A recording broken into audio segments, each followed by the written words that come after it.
Quality body shops use body filler every day of the year, and nobody knows it because they use it correctly. To get good, you can't be afraid to use filler. So today, we're going to talk a little bit about how being timid with it can actually lead to frustration, poor quality work, and worst of all, being slow and inefficient. Here's a scenario that can help explain. Let's say you're working on this area and you have to fill it. And you heard that body filler is bad. So you mix up some Bondo and you spread it on there nice and thin. Then you go to block sand it. You end up with a couple of low spots, maybe right here and here. Then you mix up some more filler and you spread it there and here. Now you have a hump here and a hump here. And then you go to block sand it. While you're block sanding that, you hit the areas that are already sanded and end up with waves and crookedness. So you say to yourself, well, I don't want to fill it again. Maybe I'll just prime it. So you prime it with some primer surfacer and you go to block sand it. And again, you see maybe you didn't put on enough primer and you still have a little low spot.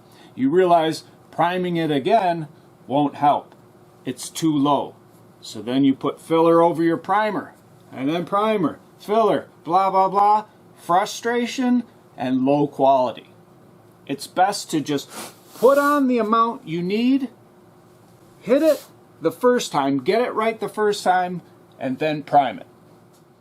To get it in one or nearly one shot, we'll spread it on as thick as it needs to be. Spreading multiple thin layers is not better.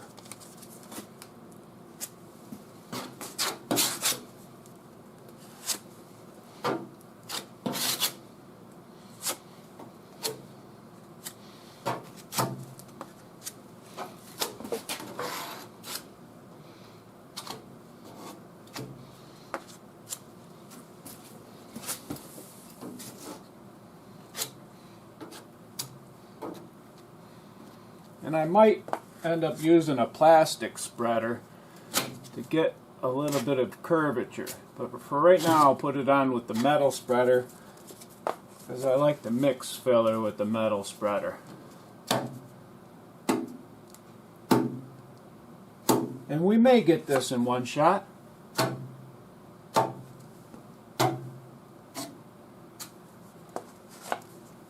And if not,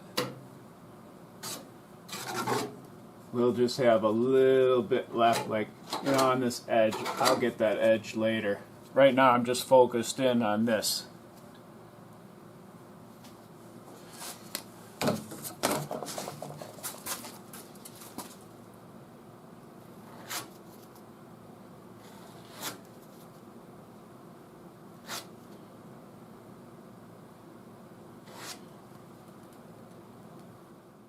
After the filler hardens a bit, and you can still dig your nail into it, you can use a small cheese grater and we'll knock it down, get it real close, and then sand it with some 36 grit on a small block.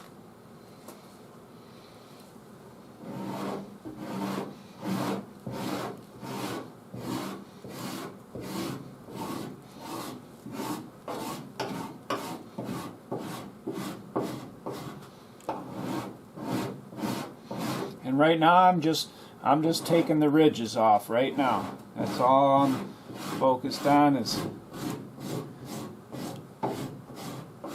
knocking down the ridges. And anything that I see is a bit high. And it does have a little bit of a curve inward. So that's sort of hard to get with a straight cheese grater.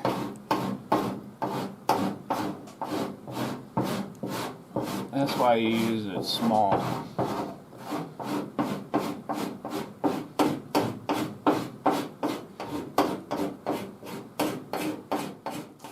Now, because we spread enough filler, we'll be able to get it in one shot, maybe have a little touch up here and there.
And that's good. Let me show you what I have.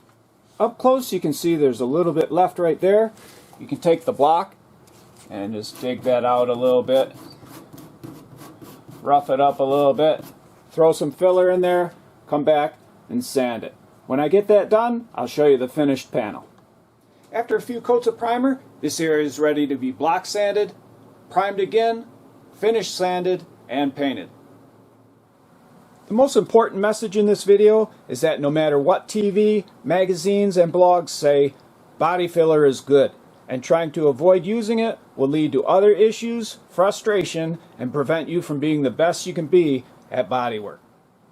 Top quality body shops use filler every day of the year, and if you feel you need to put it on thick to make sure you have enough to work with, that's fine. If you need a thin, tight coat, that's fine too.